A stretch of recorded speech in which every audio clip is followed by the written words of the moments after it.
Hello friends, welcome to our AC tech channel. आज की video के अंदर मैं आप लोगों को बताने वाला हूं कि अगर आप लोगों की भी इंस्टाग्राम की चैट के अंदर कोई ग्लिच आए तो आप उसको कैसे फिक्स कर सकते हो। तो सबसे पहले आप लोगों को ऐप स्टोर के अंदर आ जाना है और ऐप स्टोर के अंदर आने के बाद आप लोगों को अपने इंस्टाग्राम की एप्लीकेशन को अपडेट कर लेना है। अपडेट होनी चाहिए आप लोगों की एप्लीकेशन। देन आप लोगों को सेटिंग्स के अंदर आना है।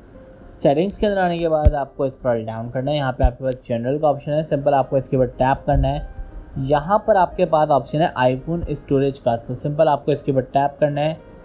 एंड देन यहाँ पर आने के बाद यहाँ पे सारा जितना भी आप लोगों का आईफोन का स्टोरेज होगा वो सब कैलकुलेट होगा। एंड देन यहाँ पे आपके सामने आपकी इंस्टाग्राम की एप्लीकेशन मिल जाएगी, सिंपल आपको उसको अपलोड कर देना है। या फिर अगर आप लोगों को उसको अपलोड नहीं करना है तो आप लोगों को यहाँ पे आके अपनी इंस्टाग्राम की एप्लीकेशन को डिलीट कर लेना है। एंड देन आप इसको दोबारा से इसको डाउनलोड कर लीजिए। आई होप ये वीडियो आप लोगों को बहुत ज़्यादा पसंद आई होगी। Please do subscribe my YouTube channel for more videos. Thank you.